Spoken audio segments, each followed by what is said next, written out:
ಅದು ಮಾತ್ರವಲ್ಲ, ಈ ಒಂದು ಸರಿಯಾದ ಸಮಯಕ್ಕೆ ಶಿಸ್ತಾಗಿ ನೀವು ಬಂದು ಒಂದೊಂದು ವಾರ ಕೂಡ ನೀವು ಈ ಒಂದು ಪಾಠದಲ್ಲಿ ಭಾಗವಹಿಸಿ ದೇವರ ಕೃಪೆ, ದೇವರ ದಯೆ, ದೇವರ ಆತ್ಮದ ಇನ್ನೂ ಅನುಗ್ರಹಗಳನ್ನ ಪಡ್ಕೊಳ್ಳೋದಕ್ಕೆ ನೀವು ಮಾಡ್ತಾ ಇರೋ ಪ್ರಯತ್ನಗಳು, ಪ್ರಯಾಸಗಳು ಕೂಡ ದೇವರು ನೋಡುವಂತರಾಗಿದ್ದಾರೆ ಸಹೋದರರೇ. ಸೊ ಆ ರೀತಿಯಲ್ಲಿ ಈ ದಿನ ಕೂಡ ನಾವೊಂದು ಪ್ರಾರ್ಥನೆಯ ಮೂಲಕ ಈ ಒಂದು ಪ್ರಾರಂಭ ಮಾಡೋಣ. ನಮ್ಮ ಮಧ್ಯದಲ್ಲಿರುವ ಶ್ರೀಕಾಂತ್ ಬ್ರದರ್ ದಾವಣಗೆರೆ ಪ್ರಾರ್ಥನೆ ಮಾಡಕ್ಕೆ ಕೇಳ್ಕೊತೀನಿ. ಬ್ರದರ್ ಶ್ರೀಕಾಂತ್.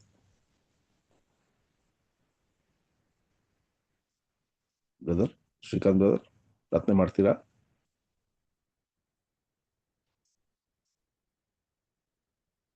ಮಾಡಿ.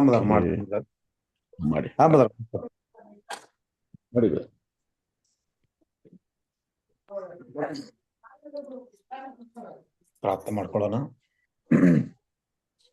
ಪರಿಶುದ್ಧನು ಭೂಮಿ ಆಕಾಶವನ್ನು ಉಂಟು ಮಾಡಿದ ನಮ್ಮ ಪರಲೋಕ ತಂದೆಯ ದೇವರೇ, ಈ ಒಂದು ಸಮಯಕ್ಕಾಗಿ ಸ್ತೋತ್ರ ದೇವರೇ. ಈ ಒಂದು ದಿನದಲ್ಲಿ ಎಲ್ಲಾ ಸೋದರನು ಒಟ್ಟಾಗಿ ಸೇರಿಸಿ ಈ ಒಂದು ಆನ್ಲೈನ್ ಕ್ಲಾಸ್ ಅಲ್ಲಿ ಅಟೆಂಡ್ ಆಗುವಂತೆ ನೀವು ಮಾಡಿದ ಸಹಾಯಕ್ಕಾಗಿ ಸ್ತೋತ್ರ ದೇವರೇ. ಹಾಗೆ ಎಲ್ಲಾ ಸೋದರರು ಕೇಳುವಂತೆ ಬರುವಾಗ ಅನೇಕ ವಿಚಾರದಲ್ಲಿ ಅವ್ರನ್ನ ಬಲಪಡಿಸ್ರಿ, ಅವರು ಕೂಡ ತಿಳ್ಕೊಳ್ಳುವಂತೆ ಮಾರ್ಗವನ್ನು ಸಹಾಯ ಮಾಡ್ರಿ ತಂದೆ.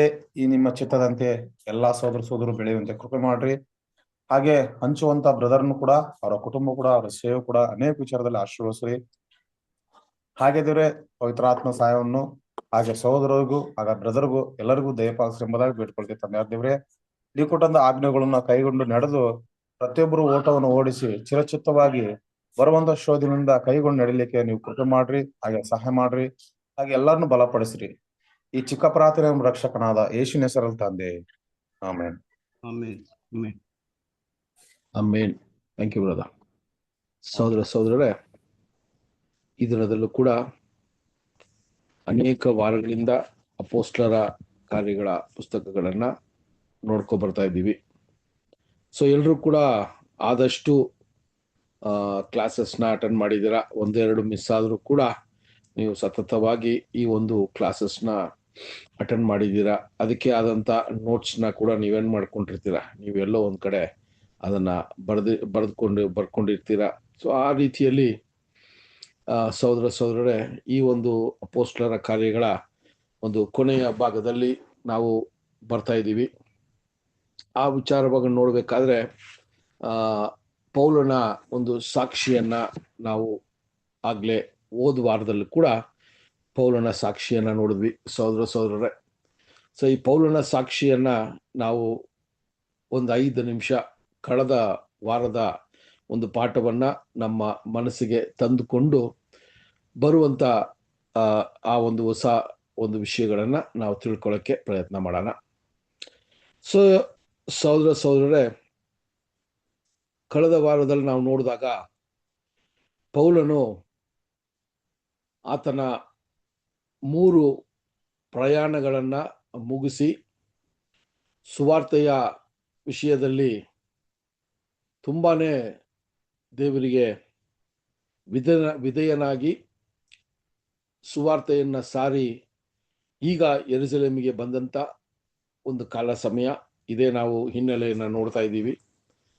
ಆ ರೀತಿ ಅವರು ಈ ಒಂದು ಸತತವಾದ ಕೆಲಸವನ್ನ ಮುಗಿಸಿ ಅವರು ಯೆರೂಸಲೇಮಿಗೆ ಬಂದಾಗ ಅಲ್ಲಿ ಇದ್ದಂಥ ಪರಿಸ್ಥಿತಿಯಲ್ಲಿ ಸಹೋದರರೇ, ಅಪೋಸ್ಟಲರು ಮತ್ತೆ ಅಲ್ಲಿರುವಂತ ಹಿರಿಯರು ಕೊಡುವಂತ ಸಲಹೆಯ ಪ್ರಕಾರ ಯಹೂದ್ಯರ ವಿಷಯದಲ್ಲಿ ಯಹೂದ್ಯರು ಆತನನ್ನ ತಪ್ಪಾಗಿ ತಿಳ್ಕೊಂಡಿದ್ದಾರೆ, ಅಥವಾ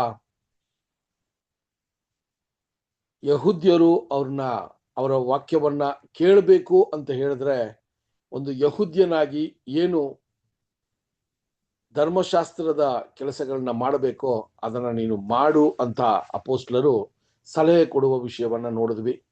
ಅದೇ ರೀತಿ ಪೌಲನು ಕೂಡ ಆ ಸಲಹೆಯನ್ನ ನಿರಾಕರಿಸದೆ ಅದನ್ನ ಕ್ರಮಬದ್ಧವಾಗಿ ಮಾಡಿ ಆತನು ಮುಗಿಸಿದ ನಂತರ ನಾವು ನೋಡಿದಾಗ ಯೆರೂಸಲೇಮಲ್ಲಿ ಆಗ್ಲೇ ಈಗ ಯೆರೂಸಲೇಮಿನ ಯಹೂದ್ಯ ನಿವಾಸಿಗಳು ಈತನ ಮೇಲೆ ದೂರೋ ಅಥವಾ ಈತನ ಮೇಲೆ ದಾಳಿ ಮಾಡಿಲ್ಲ.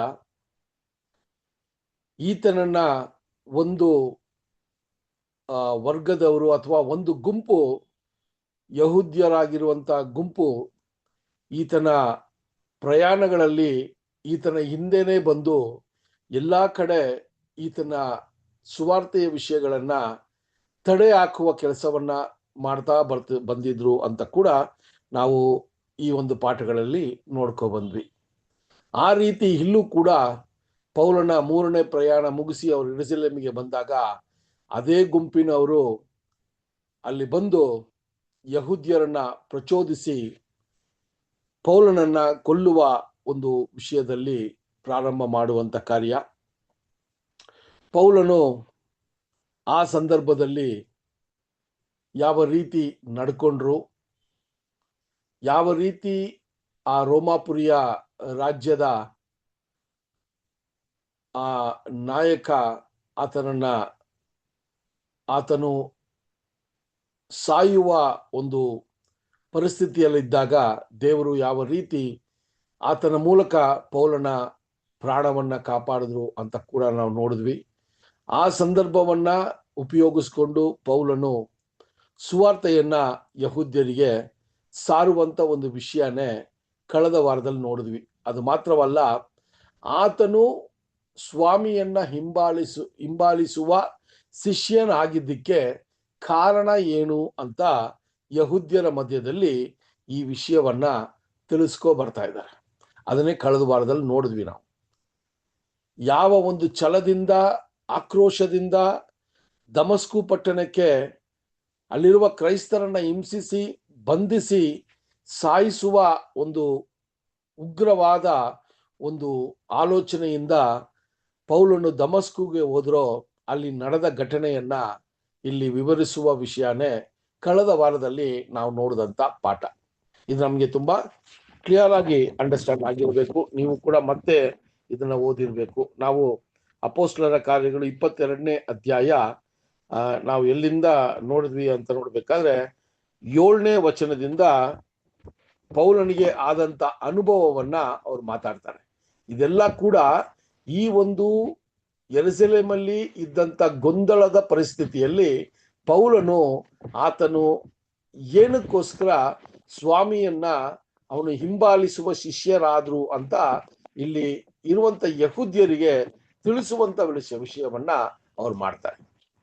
ಸೊ ಅಲ್ಲಿ 22ನೇ ಅಧ್ಯಾಯ 7ನೇ ವಚನದಿಂದ ನೋಡ್ಕೊ ಬಂದಾಗ ಯಾವ ರೀತಿ ಅವರು ಆ ಬೆಳಕನ್ನ ನೋಡಿ ಅವರು ಸ್ವಾಮಿಯನ್ನ ಅಲ್ಲಿ ಆ ಸ್ವಾಮಿಯ ಒಂದು ಧ್ವನಿಯನ್ನ ಕೇಳಿ ಅವ್ರು ಯಾವ ರೀತಿ ಸ್ವಾಮಿ ಆತನಿಗೆ ಹನಾನಿಯ ಹತ್ರ ಹೋಗಿ ಅವ್ರೇನ್ ಮಾಡ್ಬೇಕ್ರಿ, ಆ ಒಂದು ಬ್ಲೈಂಡ್ನೆಸ್ ನ ಅಥವಾ ಅವರಿಗೆ ಆದಂತ ಆ ಒಂದು ಬ್ಲೈಂಡ್ನೆಸ್ ನ ಅನಾನಿಯ ಮೂಲಕ ದೇವರು ಸರಿಪಡಿಸ್ತಾರೆ ಅಂತ ಕೂಡ ನಾವು ನೋಡ್ತೀವಿ. ಸೊ ಇದೆಲ್ಲ ಕಳೆದ ವಾರದಲ್ಲಿ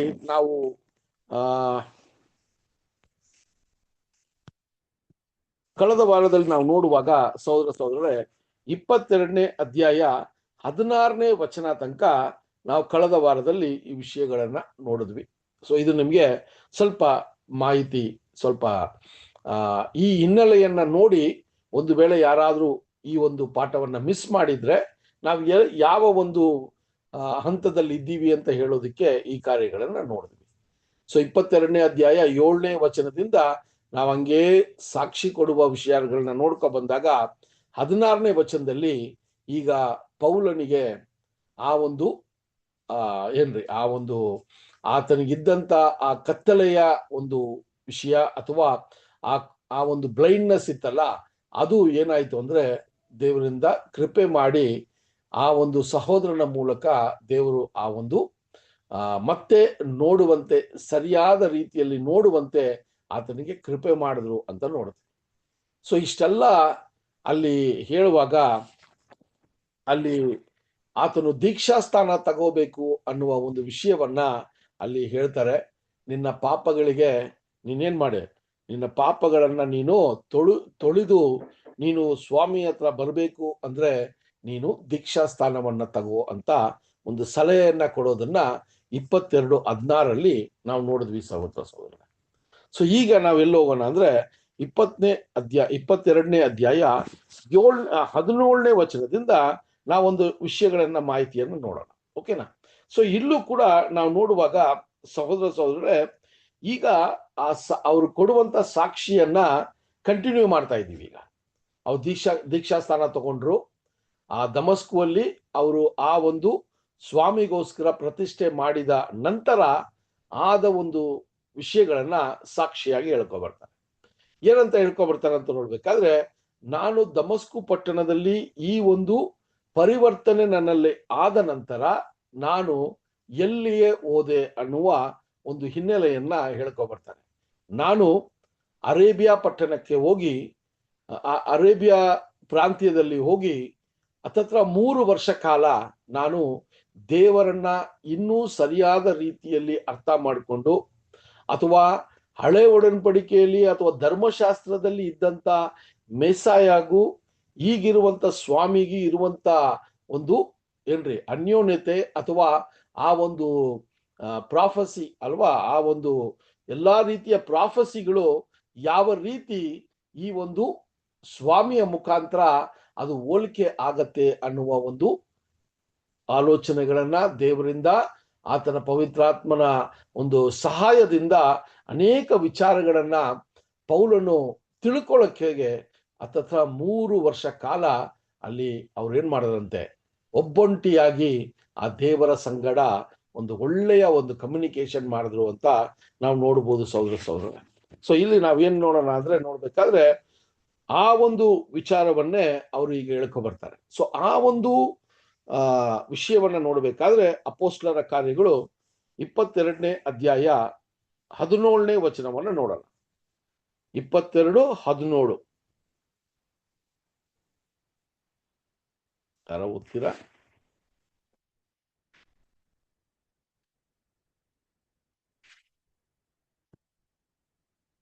ಯಾರ ಓದ್ರಿ ಸಿಸ್ಟರ್? ಯಾರಾದ್ರೂ ಒಬ್ರು ಓದ್ರಿ ಪ್ಲೀಸ್.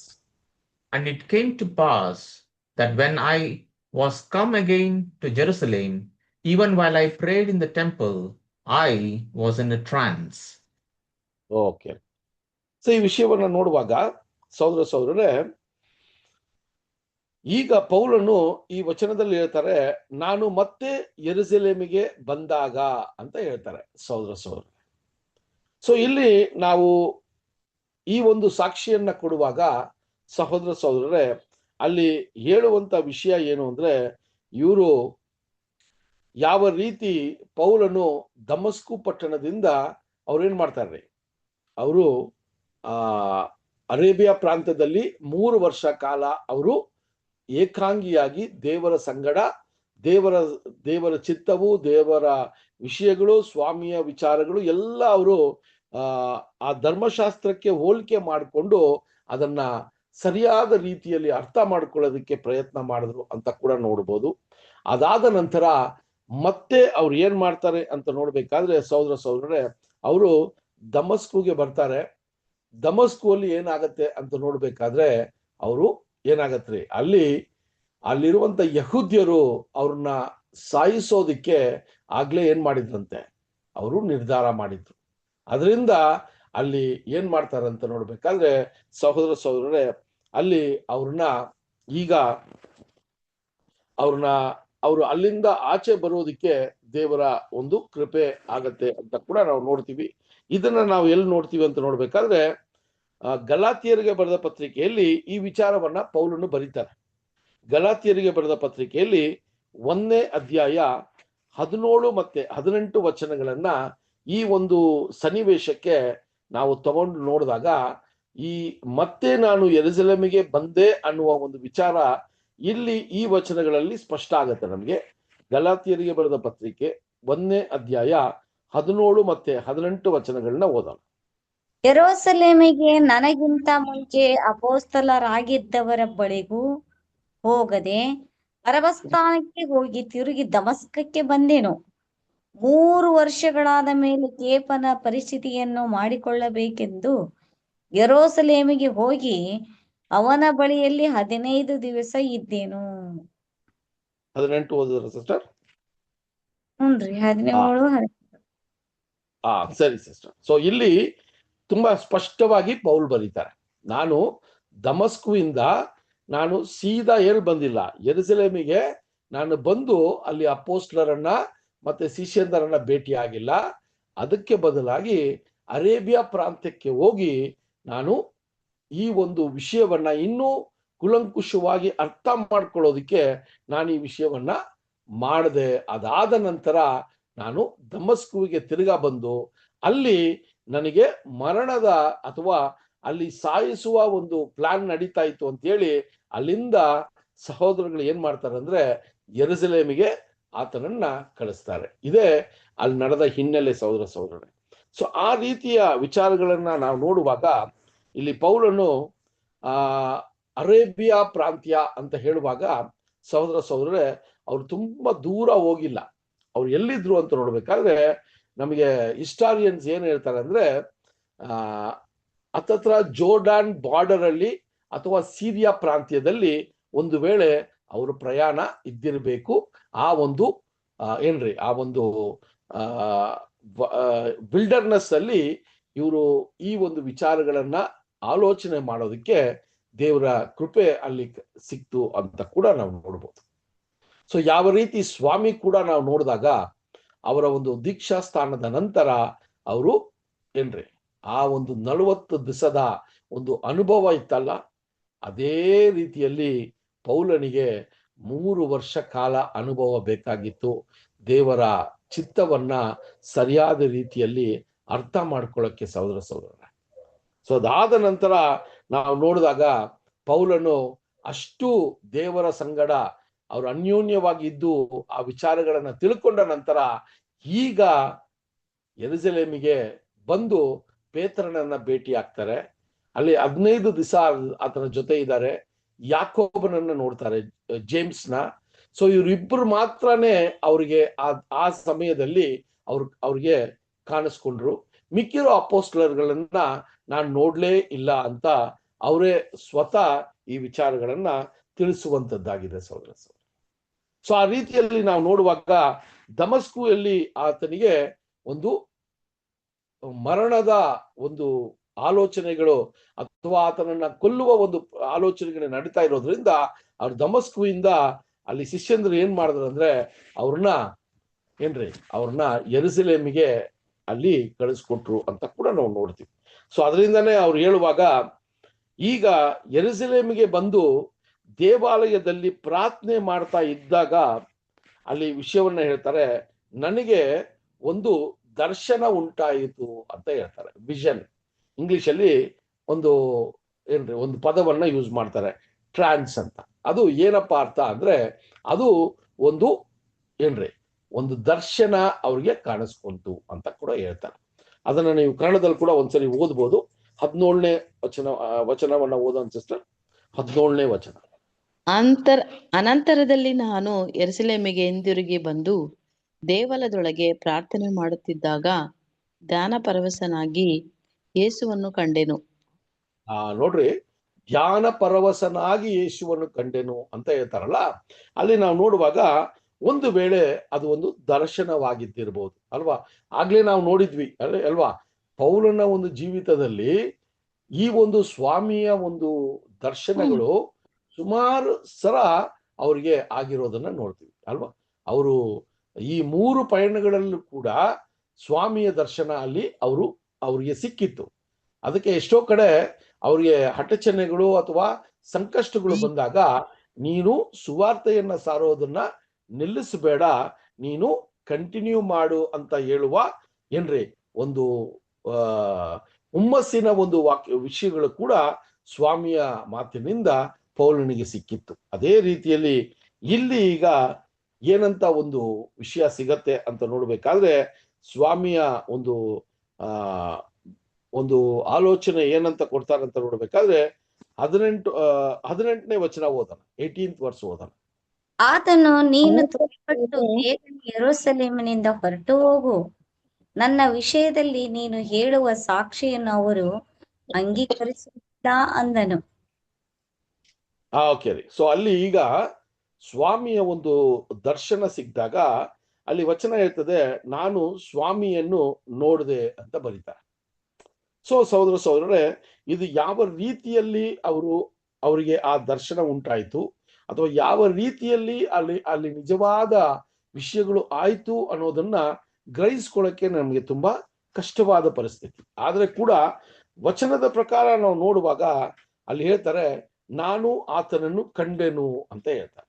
ಸೊ ಸಹೋದರರೇ, ಅಲ್ಲಿ ಆ ಧ್ವನಿ ಏನಂತ ಮಾತಾಡ್ತು ಅಂತ ನೋಡ್ಬೇಕಾದ್ರೆ, ನೀನು ಏನ್ರಿ ಇಲ್ಲಿ ಇರಬೇಡ, ನೀನು ಇಮ್ಮಿಡಿಯೇಟ್ ಆಗಿ ಏನ್ ಮಾಡು, ಈ ಜಾಗವನ್ನ ಬಿಟ್ಟು ನೀನು ಹೊರಟೋಗು ಅಂತ ಹೇಳ್ತಾರೆ. ಸೊ ಸ್ವಾಮಿಯ ಒಂದು ವಿಚಾರವನ್ನ ನೋಡ್ಬೇಕಾದ್ರೆ ಅಲ್ಲಿ ಈ ರೀತಿಯಾಗಿ ಅವ್ರಿಗೆ ಒಂದು ಸಂದೇಶ ಬರ್ತದೆ ಅಂತ ನೋಡ್ತೀವಿ ಸಹೋದರ. ಆವಾಗ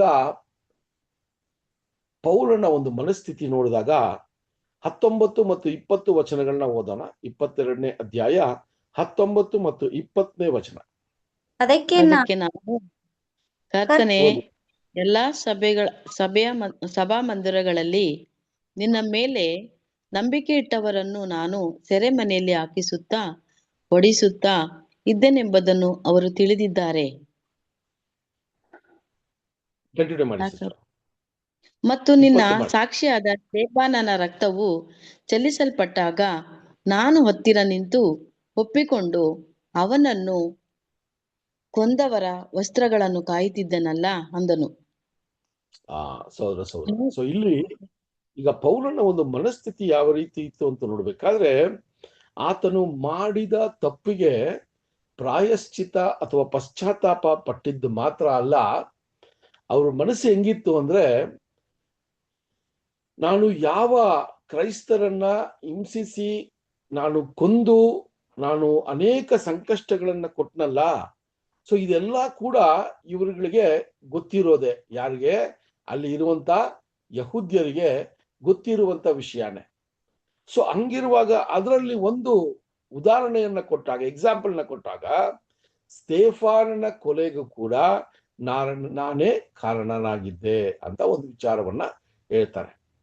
ನಾನು ಅವರು ಕೊಲ್ಲೋದಿಕ್ಕೆ ಅನುಮತಿ ಮಾಡಿ ಆ ಕೊಲ್ಲುವ ಜನರ ಬಟ್ಟೆಗಳನ್ನ ನಾನು ಅಲ್ಲಿ ಹಿಡ್ಕೊಂಡಿದ್ದೆ ಅಂತ ಹೇಳುವಾಗ ಇಲ್ಲಿ ಏನಂತ ತಿಳಿಸ್ತಾ ಇದ್ದಾರೆ ಅಂದ್ರೆ, ಆ ಕಾಲ ಸಮಯದಲ್ಲಿ ಈ ಒಂದು ಪೌಲನು ಆ ಒಂದು ಸೆನಿಡ್ರಿಯನ್ ಅನ್ನುವ 70 ಜನರ ಒಂದು ಮಹಾಸಭೆ ಇದೆಯಲ್ಲ, ಅದರಲ್ಲಿ ಒಬ್ಬರಾಗಿ ಇದ್ದಿರ್ಬೇಕು ಅಂತ ಕೂಡ ನಾವು ನೋಡ್ಬೇಕು ಅಲ್ವಾ.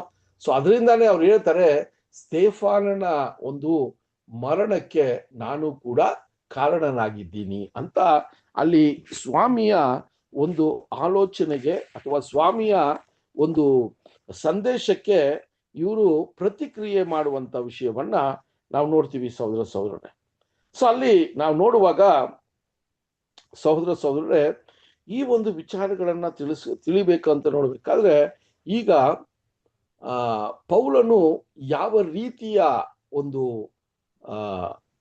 ಕಾರ್ಯವನ್ನ ಆತನು ದೀಕ್ಷಾಸ್ಥಾನ ಆದ ನಂತರ ಅವರು ತಗೊಂಡಿರದಂತ ನಿರ್ಧಾರಗಳು, ಅವ್ರನ್ನೇ ಸಿದ್ಧಪಡಿಸ್ಕೊಳ್ಳುವಂತ ವಿಷಯಗಳು, ಇದನ್ನೆಲ್ಲ ನಾವು ಸ್ವಲ್ಪ ಗಮನ ಕೊಟ್ಟಾಗ ನಮ್ಮ ಜೀವನದಲ್ಲೂ ಕೂಡ ಈ ವಿಚಾರಗಳನ್ನ ಈ ರೀತಿ ಮಾಡಿದೀವಾ, ಅಥವಾ ಒಂದು ವೇಳೆ ನಾವು ಹೊಸದಾಗಿ ಬಂದ ನಂತರ ಈ ರೀತಿಯ ಒಂದು ವಿಚಾರಗಳನ್ನ ನಮ್ಮ ಮನಸ್ಸಲ್ಲಿ ನಾವು ಇಟ್ಕೋತೀವಾ ಅನ್ನೋದು ಕೂಡ ತುಂಬಾ ಮುಖ್ಯ. ಒಂದು ವೇಳೆ ಆ ರೀತಿ ಯಾರಾದ್ರೂ ಹೊಸಬರು ಬಂದಾಗ ನಾವು ಅವರಲ್ಲಿ ಹೇಳುವಂತ, ಅವರಿಗೆ ಆಲೋಚನೆ ಕೊಡುವಂತ ವಿಚಾರಗಳು ಕೂಡ ಈ ರೀತಿಯಾಗಿದೆಯಾ ಅನ್ನೋದನ್ನ ಕೂಡ ನಾವು ಗಮನದಲ್ಲಿ ಇಟ್ಕೋಬೇಕು ಸಹೋದರ. ಯಾಕಂದ್ರೆ ದೇವರ ಆ ಒಂದು ಬೆಳಕನ್ನ ಅಥವಾ ನಮಗೆ ದೇವರು ಕೊಟ್ಟಂತ ಈ ಒಂದು ಸತ್ಯದ ಮಾರ್ಗದಲ್ಲಿ ನಾವು ಅನೇಕ ಪಾಠಗಳನ್ನ ಕೊಟ್ಟು, ಅನೇಕ ದೇವರ ಚಿತ್ತವನ್ನ ಒಂದು ನೂತನವಾಗಿ ಬರುವಂತವ್ರಿಗೆ ನಾವು ಕೊಟ್ಟು ಅವ್ರನ್ನ ದೀಕ್ಷಾಸ್ಥಾನದ ಹಂತಕ್ಕೆ ಕರ್ಕೊಬಂದು ಅವ್ರನ್ನ ದೀಕ್ಷಾಸ್ಥಾನ ಮಾಡಿಸ ನಂತರ ಅವರ ಒಂದು ಪ್ರಯತ್ನಗಳು ಹೆಂಗಿರ್ಬೇಕು ಅಂದ್ರೆ, ಮೊಟ್ಟ ಮೊದಲನೇದಾಗಿ ಅವರಿಗೆ ಸಿಕ್ಕಿದಂತ ಬೆಳಕನ್ನ ಇನ್ನೂ ಒಂದಷ್ಟು ಗ್ರಹಿಸ್ಕೊಳ್ಳಕ್ಕೆ ಅವ್ರು ಪ್ರಯತ್ನ ಮಾಡಬೇಕು. ಅವರು ಕೇಳಿದಂತ ಸತ್ಯದ ವಿಚಾರಗಳನ್ನ ಇನ್ನೂ ಒಂದಷ್ಟು ಸರಿ ಮೆಲುಕಾಕಿ ದೇವರ ಸಮೂಹದಲ್ಲಿ ಹೋಗಿ ದೇವರ ಚಿತ್ತ ಆತನ ಜೀವನದಲ್ಲಿ ಏನಿದೆ ಅಂತ ಆತನ ಪ್ರಯತ್ನ ಮಾಡಿ ಅಲ್ವಾ. ಇದು ಯಾಕಂದ್ರೆ ಸ್ವಾಮಿನೂ ಇದೇ ರೀತಿ ಮಾಡಿದ್ರು, ಪೌಲನು ಕೂಡ ಇದೇ ರೀತಿ ಮಾಡಿದ್ರು. ಸೊ ಅದಕ್ಕೋಸ್ಕರ ನಾವು ಯಾವುದೋ ಒಂದು ಅರಣ್ಯನ ಹುಡ್ಕೊಂಡು ಹೋಗಿ ಯಾವುದೋ ಒಂದು ನಿಶಬ್ದವಾದ ಅಥವಾ ಅರಣ್ಯದಲ್ಲಿ ನಾವು ಹೋಗಿ ಈ ವಿಚಾರಗಳನ್ನ ಮಾಡಬೇಕು ಅಂತಿಲ್ಲ. ನಮ್ಮ ದಿನನಿತ್ಯ ಜೀವನದಲ್ಲಿ ನಾವು ಪಡ್ಕೊಂಡಿರುವ ಬೆಳಕನ್ನ ಫಸ್ಟ್ ನಾವು ಅದನ್ನ ವಿಶ್ವಾಸಿಸಿ ನಂಬಬೇಕು. ಇದು ತುಂಬಾ ಮುಖ್ಯ. ಅದು ಸರಿಯಾದದ್ದು ಅಂತ ನನ್ನ ಮನಸ್ಸಿಗೆ ನಾನು ಒಂದು ಬಾರಿ ಅಲ್ಲ, ಎರಡು ಬಾರಿ ಅಲ್ಲ, ಅದನ್ನ ಕೇಳಿ ಓದಿ ಅದನ್ನ ನನ್ನ ಹೃದಯದಲ್ಲಿ ಅದನ್ನ ಸ್ಪಷ್ಟಪಡಿಸ್ಕೋಬೇಕು. ಇದು ತುಂಬಾ ಮುಖ್ಯವಾದ. ಸೊ ಅದಾದ ನಂತರ ದೇವರ ಚಿತ್ತವನ್ನ ಅರ್ಥ ಮಾಡ್ಕೊಳ್ಳೋದಕ್ಕೆ ದೇವರಲ್ಲಿ ನಾವು ಪ್ರಾರ್ಥನೆಯನ್ನ ಮಾಡಿ ನಾವು ದೇವರ ಚಿತ್ತವನ್ನ ಆ ಒಂದು ಕಾಲ ಸಮಯಕ್ಕೆ ದೇವರು ಹೆಂಗೆ ನಡೆಸ್ತಾರೆ ಅನ್ನುವ ಒಂದು ವಿಚಾರಗಳನ್ನ ನಾವು ಯೋಚನೆ ಮಾಡಿ ನಮ್ಮ ಒಂದು ಇನ್ನೊಂದು ಹೆಜ್ಜೆಯನ್ನ ನಾವು ಹಾಕಕ್ ಮುಂಚೆ ಅಥವಾ ನಾವು ಸುವಾರ್ತೆಯನ್ನ ಸಾರೋದಕ್ಕೆ ಹೋದಾಗ ಅದು ಬೇರೆ ಮಾತನಾಡೋರು ಮಾತ್ರ ಅಲ್ಲ, ಒಂದೊಂದು ಸಹೋದರ ಸಹೋದರಿಯರು ಕೂಡ ಸತ್ಯವನ್ನ ಈ ಬೆಳಕನ್ನ ಪಡ್ಕೊಂಡಿರುವ ನಾವು ಎಲ್ರಿಗೂ ಈ ವಿಚಾರಗಳನ್ನ ತಿಳಿಸುವ ಒಂದು ತಯಾರಿಯಲ್ಲಿ ನಾವಿರಬೇಕು. ಆ ತಯಾರಿನೇ ಪೌಲನು ಸಂಪೂರ್ಣವಾಗಿ ಮಾಡಿದ್ದು ಅಲ್ವಾ. 3 ವರ್ಷ ಕಾಲ ಆ ಒಂದು ಅರಣ್ಯದಲ್ಲಿ. ಅದು ಮಾತ್ರವಲ್ಲ, ಅದಾದ ನಂತರ ಪೇತ್ರನ ಹತ್ರ ಬಂದು ಅವರು ಲೈವ್ ಆಗಿ ಸ್ವಾಮಿ ಜೊತೆ ಇದ್ದಿರೋದ್ರಿಂದ 15 ದಿನ ಕಾಲ ಅವರು ಪೇತ್ರನ ಜೊತೆ ಇದ್ದು ಆ ಮಾಹಿತಿನೆಲ್ಲ ಪಡ್ಕೊಂಡು ಅವರು ಸುವಾರ್ತೆಯನ್ನ ಸಾರೋದಿಕ್ಕೆ ತಯಾರಿ ಆಗ್ತಾರೆ. ಈ ತಯಾರಿ ತುಂಬಾ ಮುಖ್ಯ ಸಹೋದರ ಸಹೋದರ. ಯಾಕಂದ್ರೆ ನಾವು ಸತ್ಯವನ್ನ ಕೇಳಿದ ತಕ್ಷಣ ನಮ್ಮಲ್ಲಿ ಒಂದು ತುಂಬಾ ಒಂದು ಕುತೂಹಲ ಅಥವಾ ಒಂದು ಹುಮ್ಮಸ್ಸು ಎಷ್ಟು ಹೆಚ್ಚಾಗಿರ್ತದೆ ಅಂದ್ರೆ ನೋಡಿದವ್ರಿಗೆಲ್ಲ ಸತ್ಯ ಹೇಳಬೇಕು ಅನ್ಸುತ್ತೆ, ಅಥವಾ ನೋಡಿದವ್ರಿಗೆಲ್ಲ ಆ ಸತ್ಯದ ಸಂಪೂರ್ಣತೆಯನ್ನ ಕೊಡಬೇಕು ಅನ್ಸುತ್ತೆ. ಆದ್ರೆ ಎಷ್ಟೋ ಸಮಯದಲ್ಲಿ ನಾವು ಆ ಸತ್ಯವನ್ನ ದೇವರ ಚಿತ್ತವನ್ನ ನಾವು ಬೇರೆಯೊಬ್ಬರಿಗೆ ಹೇಳುವಾಗ ಅದು ಬೇರೆಯೊಬ್ಬರ ಮನಸ್ಥಿತಿಯ ಸರಿಯಾಗಿಲ್ಲದೆ ಇರುವಾಗ ಅದು ಅವ್ರಿಗೆ ಹಾನಿ ಕೊಡುವಂಥದ್ದಾಗಿರ್ತದೆ. ಅದಕ್ಕೆ ನಾವು ಒಂದು ಕ್ರಮಬದ್ಧವಾಗಿ ನಾವು ಈ ಸತ್ಯದ ಬೆಳಕನ್ನ ಬೇರೆಯೊಬ್ಬರಿಗೆ ಕೊಡೋದಿಕ್ಕೆ ದೇವರ ಪವಿತ್ರಾತ್ಮನ ಶಕ್ತಿಯಿಂದ ಆ ವಿಷಯಗಳನ್ನ ಪಡ್ಕೊಂಡು ಸತ್ಯವನ್ನ ಗ್ರಹಿಸ್ಕೋಬೇಕು. ಇದು ತುಂಬಾ ಮುಖ್ಯ. ಈ ಪಾಠದಲ್ಲಿ ನಾವು ನೋಡುವಂತ ಕಾರ್ಯ ಸಹೋದರ ಸಹೋದರರೇ. ಸೊ ಆ ರೀತಿ ಇರುವಾಗ ಅದನ್ನೇ ಅಲ್ಲಿ ನೋಡುವಾಗ ಪೌಲು ಅಷ್ಟು ಜಾಗ್ರತೆಯಿಂದ ನೋಡ್ರಿ, ಯೋಚನೆ ಮಾಡಿ, ಪೌಲ್ಗೆ ನಮ್ಗೆ ಕಂಪೇರ್ ಮಾಡ್ಕೊಂಡ್ರೆ ಪೌಲು ಧರ್ಮಶಾಸ್ತ್ರದಲ್ಲಿ ಪ್ರವೀಣರಾಗಿರುವಂತ ವ್ಯಕ್ತಿ ಅಲ್ವಾ. ಅವರ ಒಂದು ಎಜುಕೇಶನ್ ಕೂಡ ನೋಡ್ಬೇಕಾದ್ರೆ ತುಂಬಾ ಒಂದು ದೊಡ್ಡದಾದ ಒಂದು ಎಜುಕೇಶನ್. ಅದು ಕೂಡ ಅಲ್ಲ, ಧರ್ಮಶಾಸ್ತ್ರದ ವಿಚಾರಗಳಲ್ಲಿ ಒಬ್ಬ ಪರಿಸಾಯನಾಗಿ ಏನು ತಿಳ್ಕೋಬೇಕೋ ಅದು ಹೆಚ್ಚಾಗಿ ತಿಳಿದಿರುವಂತ ವ್ಯಕ್ತಿ. ಆ ಒಂದು ಮಹಾಸಭೆ 70 ಜನರ ಸೆನೆಡ್ರಿಯನ್ ಮಹಾಸಭೆಯಲ್ಲಿ ಒಬ್ಬ ವ್ಯಕ್ತಿಯಾಗಿದ್ದಾರೆ ಅಂದ್ರೆ ಅವರ ಒಂದು ನಾಲೆಡ್ಜು, ಅವ್ರಿಗಿದ್ದಂತ ಗೌರವ ಏನು ಅಂತ ಯೋಚನೆ ಮಾಡಿ. ಇಷ್ಟೆಲ್ಲ ಇದ್ರೂ ಕೂಡ ಸ್ವಾಮಿಯ ಹತ್ರ ಬಂದಾಗ ಅದನ್ನೆಲ್ಲ ದೂರ ತಳ್ಳಿಬಿಟ್ಟು ಸ್ವಾಮಿಯ ಚಿತ್ತ ಏನು ಅನ್ನೋದಕ್ಕೆ ಅವ್ರನ್ನೇ ಒಪ್ಪಿಸ್ಕೊಟ್ರು. ಇದು ನಾವು ತುಂಬಾ ಮುಖ್ಯವಾದ ಒಂದು ಪಾಠವನ್ನ ಇದ್ರಲ್ಲಿ ನೋಡ್ಬೋದು ಸಹೋದರ ಸಹೋದರ. ಸೊ ಅದರಿಂದ ಈ ವಿಚಾರಗಳನ್ನ ನೋಡುವಾಗ ಈಗ ಪೌಲನು ಸ್ವಾಮಿಗೆ ಪ್ರತಿ ಉತ್ತರವಾಗಿ ಏನಂತ ಹೇಳ್ತಾರೆ ಅಂದ್ರೆ, ಸ್ವಾಮಿ, ನಾನು ಇಲ್ಲಿ ಯೆರೂಸಲೇಮಿಗೆ ಬಂದೆ, ಇದಕ್ಕಿಂತ ಮುಂಚೆ ನಾನು ದಮಸ್ಕುಗೆ ಬಂದಾಗ ಅಲ್ಲಿ ಹೇಳ್ತಾರೆ, ನಾನು ಯೆರೂಸಲೇಮಲ್ಲಿ ದಮಸ್ಕಿಗೆ ಹೋಗಕ್ಕೆ ಮುಂಚೆ ನಾನು ಯೆರೂಸಲೇಮಲ್ಲಿ ಏನಾಗಿದ್ದೆ ಅಂತ ಈ ಯಹೂದ್ಯ ಜನರಿಗೆ ಗೊತ್ತಿದೆ ಅಲ್ವಾ. ಸೊ ಈಗ ಆ ಯಹೂದ್ಯ ಜನರು ಈಗ ನನ್ನನ್ನ ಕೊಲ್ಲೋದಿಕ್ಕೆ ಪ್ರಯತ್ನ ಮಾಡ್ತಾ ಇದ್ದಾರೆ. ಯಾಕೆಂದ್ರೆ ನಾನು ಸ್ವಾಮಿಯನ್ನ ಸ್ವೀಕಾರ ಮಾಡಿಕೊಂಡೆ. ಸೊ ಅದರಿಂದ ನಾನು ಇಲ್ಲಿ ಸಾಕ್ಷಿ ಕೊಡುವನಾಗಿ ಇರಬೇಕು, ಅಥವಾ ನಾನು ಮಾಡಿದ ತಪ್ಪನ್ನ ಜನ ಸಮೂಹದ ಮುಂದೆ ನಾನು ಒಪ್ಪಿಕೊಂಡು ಸ್ವಾಮಿಯನ್ನ ಸಾಕ್ಷಿ ಕೊಡಬೇಕು ಅಂತ ಅಲ್ಲಿ ಹೇಳುವ ವಿಷಯವಾಗಿ ಅಲ್ಲಿ ಪೌಲನ್ನು ಬೇಡ್ಕೋತಾರೆ ಅಲ್ವಾ. ಸೊ ಅಲ್ಲಿ ಬೇಡ್ಕೊಳ್ಳುವಾಗ ಒಂದು ಎಕ್ಸಾಂಪಲ್ನು ಕೂಡ ಕೊಡ್ತಾರೆ. ಸ್ಟೇಫಾನನು ಸಾಯೋದಿಕ್ಕೆ ನಾನು ಕೂಡ ಕಾರಣನಾಗಿದ್ದೆ ಸ್ವಾಮಿ ಅಂತ ಕೂಡ ಅಲ್ಲಿ ಬರೀತಾರೆ ಸಹೋದರ. ಸೊ ಈ ರೀತಿಯ ಸಾಕ್ಷಿಯನ್ನ ಅಥವಾ ಈ ರೀತಿಯ ಒಂದು ವಿಷಯಗಳನ್ನ ಸ್ವಾಮಿಗೆ ಅವರು ಅಲ್ಲಿ ಹೇಳುವಾಗ ಸ್ವಾಮಿಯ ಒಂದು ವಿಷಯ ಏನು ಅಂದ್ರೆ, ನೀನು ಕೂಡಲೇ ಈ ಜಾಗವನ್ನ ಬಿಟ್ಟು ಕದಲು ಅಂತ ಹೇಳ್ತಾರೆ. ಸೊ ಆ ರೀತಿಯಾಗಿ ಹೇಳುವಾಗ ನಾವು ಈ ವಿಷಯವನ್ನ ಎಲ್ಲಿ ನೋಡ್ತೀವಿ ಅಂದ್ರೆ ಸಹೋದರರೇ, ಅಪೊಸ್ತಲರ ಕಾರ್ಯಗಳು 9ನೇ ಅಧ್ಯಾಯ 30ನೇ ವಚನವನ್ನ ನೋಡೋಣ. ಇದೆಲ್ಲ ನಾವು ನೋಡಿದೀವಿ. ಈ ಪಾಠದಲ್ಲಿ ಎಲ್ಲಿ ಕನೆಕ್ಟ್ ಆಗತ್ತೆ ಅಂತ ನೋಡ್ಬೇಕು ನಾವು. ಅಪೊಸ್ತಲರ ಕಾರ್ಯಗಳು 9ನೇ ಅಧ್ಯಾಯ 30ನೇ ವಚನ. ಪೌಲನ ಮೇಲೆ ಯಹೂದ್ಯರು ಯಾವ ತಪ್ಪು ಹೊರಿಸುತ್ತಾರೆ ಎಂಬುವ ವಿಷಯದಲ್ಲಿ ನಿಜವಾದ ಸಂಗತಿಯನ್ನು ತಿಳಿಯಬೇಕೆಂದು ಅಪೇಕ್ಷಿಸಿ ರಾಷ್ಟ್ರಾಧಿಪತಿಯು ಮರುದಿನ ಅವನ ಬೇಡಿಗಳನ್ನು ಬಿಚ್ಚಿ ಮಹಾಯಾಜಕರು ಹಿರಿಯ ಸಭೆಯವರೆಲ್ಲರೂ ಕೂಡಿ ಬರುವುದಕ್ಕೆ ಅಪ್ಪಣೆ ಕೊಟ್ಟು ಪೌಲನನ್ನು ಕರೆದು ಕೊಂಡು ಹೋಗಿ ಅವರ ಮುಂದೆ ನಿಲ್ಲಿಸಿದನು. ಅಪೊಸ್ತಲರ ಕಾರ್ಯಗಳು 9ನೇ ಅಧ್ಯಾಯ 30ನೇ ವಚನ, 9th ಚಾಪ್ಟರ್ 30th verse. ಸಾರಿ 30ನೇ ವಚನ.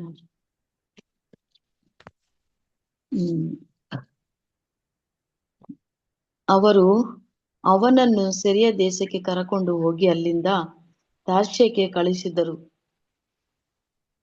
ಓಕೆ. ಸೊ ಅಲ್ಲಿ ನಾವು ನೋಡುವಾಗ ಈ ಘಟನೆ ನಡೆದಿದ್ದ ಒಂದು ವಿಷಯ ಏನಂತ ನೋಡ್ಬೇಕಾದ್ರೆ, ಅಲ್ಲಿ ಯಾವಾಗ ದಮಸ್ಕಲ್ಲಿ ಪ್ರಾಬ್ಲಮ್ ಆಯ್ತೋ ಆವಾಗ ಅವ್ರನ್ನ ಸೆಸಾರಿಯಾ ಪಟ್ಟಣದಿಂದ ಅವ್ರನ್ನ ಯೆರೂಸಲೇಮಿಗೆ ಕಳಿಸುವಂತ ಒಂದು ವಿಷಯ ಮಾಡೋದನ್ನ ನೋಡ್ತೀವಿ. ಸೊ ಅದರಿಂದ ಸಹೋದರರೇ, ಇಲ್ಲಿ ಸ್ವಾಮಿಯ ಒಂದು ಧ್ವನಿಯನ್ನ ಕೇಳಿ ಪೌಲನ ಒಂದು ಮನಸ್ಥಿತಿಯನ್ನ ಪೌಲು ಹೇಳ್ತಾರೆ ಈಗ ಅಲ್ವಾ. ಸೊ ಈ ಜನರ ಮುಂದೆನೆ ನಾನು ಈ ಪಾಪವನ್ನ ಮಾಡಿದ್ದೀನಿ, ಅದರಿಂದ ಪಬ್ಲಿಕ್ ಆಗಿ ನಾನು ಇದಕ್ಕೆ ಕ್ಷಮಾಪಣೆಯನ್ನ ಕೇಳಿ ಸ್ವಾಮಿಯನ್ನ ಸ್ವೀಕರಿಸಿರುವ ಒಂದು ಸಾಕ್ಷಿಯನ್ನ ನಾನು ಇಲ್ಲಿ ಹೇಳ್ಬೇಕು ಅಂತ ಹೇಳ್ತಾರೆ. ಆದ್ರೆ ಸ್ವಾಮಿಯ ಒಂದು ಮಾತನ್ನ ನೋಡ್ಬೇಕಾದ್ರೆ ಅವ್ರು ಹೇಳ್ತಾರೆ, ನಿನ್ನ ಸಾಕ್ಷಿಯನ್ನ ಕೇಳೋದಿಕ್ಕೆ ಅವರು ತಯಾರಿಲ್ಲ. ಅವರ ಮನಸ್ಥಿತಿ ಆ ಒಂದು ವಿಕ್ರೋಪದ ಮನಸ್ಥಿತಿ ಇರೋದ್ರಿಂದ ನಿನ್ನನ್ನು ಸಾಯಿಸ್ಬೇಕು ಅಂತಾನೆ ಅವರ ಒಂದು ಪ್ರಯತ್ನಗಳಿದೆ ಅಂತ ಹೇಳ್ತಾರೆ. ಸೊ ಯಾವಾಗ ಪೌಲನು ಈ ಒಂದು ವಿಚಾರವನ್ನ ಹೇಳ್ತಾರೋ ಆವಾಗ 21ನೇ ವಚನದಲ್ಲಿ ಸ್ವಾಮಿಯ ಒಂದು ಮಾತುಗಳು ಹೆಂಗಿದೆ ಅಂತ ನೋಡಿ.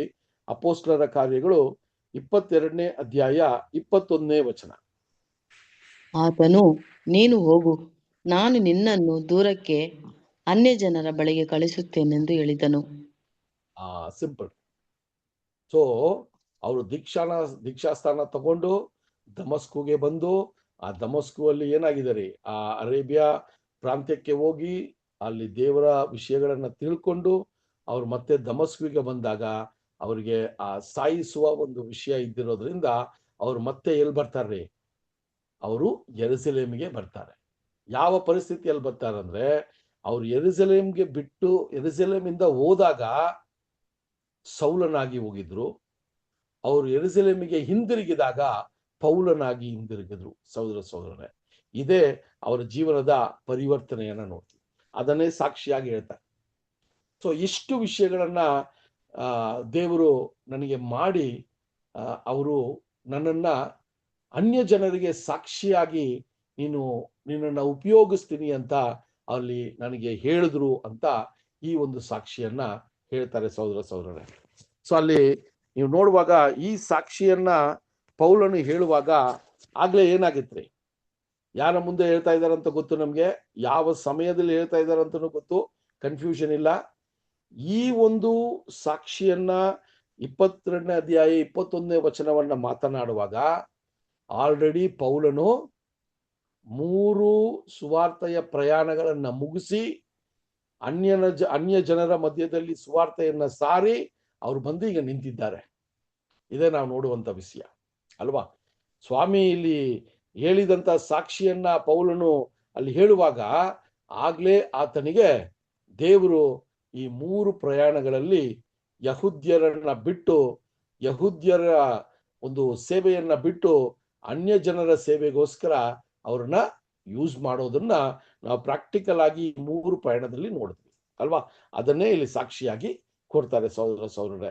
ಸೊ ಇಷ್ಟು ತನಕ ನಾವು ನೋಡಿದ್ದು ಏನಂತ ನೋಡ್ಬೇಕಾದ್ರೆ, ಪೌಲನು ಯೆರೂಸಲೇಮಿಗೆ ಬಂದ ನಂತರ ಅವರ ಒಂದು ಹಿನ್ನೆಲೆಯನ್ನ, ಅಲ್ಲಿರುವಂತ ಯಹೂದ್ಯರಿಗೆ ಅವರ ಒಂದು ಫ್ಲಾಶ್ ಬ್ಯಾಕ್ ನ ಈಗ ಹೇಳಿ ಅವ್ರ ಮುಂದೆ ನಿಂತಿದ್ದಾರೆ.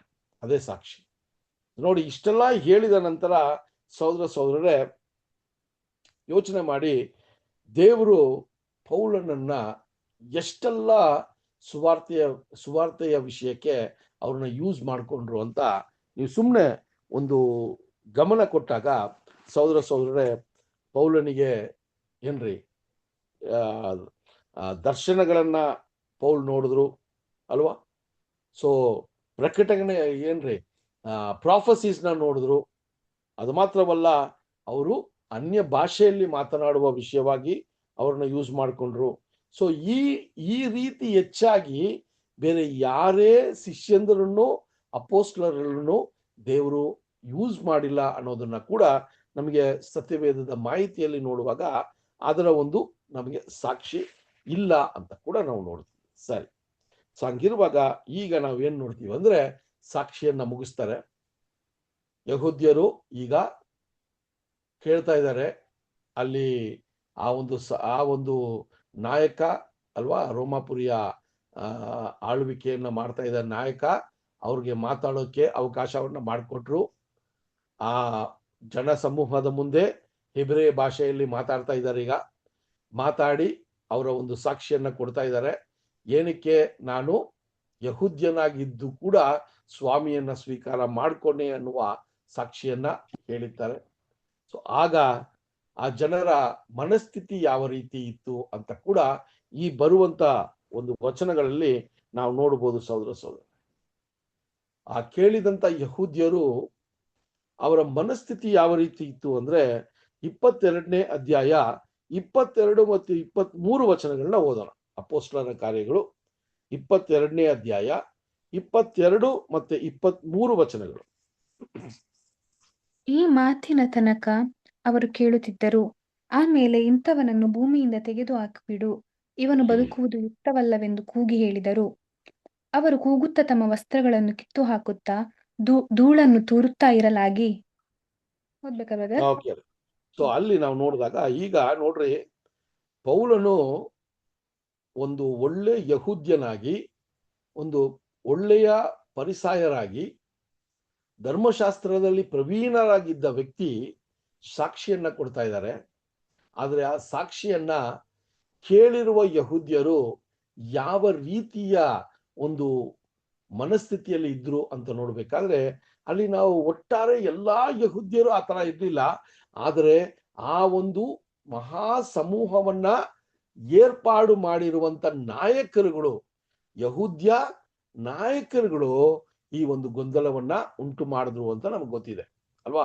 ಸೊ ಇದು ಬಂದು ಎಲ್ಲಾ ಯಹೂದ್ಯರು, ಅವ್ರಿಗೆ ಅರ್ಥ, ಎಷ್ಟೋ ಯಹೂದ್ಯರು ಅಲ್ಲಿ ಸೇರಿರೋರಿಗೆ ಅಲ್ಲಿ ಏನ್ ನಡೀತಾ ಇದೆ ಅಂತಾನೆ ಅರ್ಥ ಆಗಿಲ್ಲ. ಆ ಒಂದು ಪರಿಸ್ಥಿತಿಯಲ್ಲಿ ಇದ್ದಾಗ ಅಲ್ಲಿರುವಂತ ಯಹೂದ್ಯ ನಾಯಕರೇ ಈ ಒಂದು ವಿಷಯವನ್ನ ಇಷ್ಟು ಪ್ರಚೋದನೆಗೆ ತಂದ್ರು ಅಂತ ಕೂಡ ನಾವು ನೋಡ್ತೀವಿ ಸಹೋದರರೇ. ಸೊ ಅಲ್ಲಿರುವಾಗ ನೋಡ್ರಿ ಎಂತ ಮಾತನ್ನ ಹೇಳ್ತಾರೆ ಅಂದ್ರೆ, ಈ ಮನುಷ್ಯ ಈ ಭೂಮಿಯಲ್ಲಿ ಇರೋದಿಕ್ಕೆ ಅರ್ಹನಲ್ಲ ಅಂತ ಹೇಳ್ತಾರೆ.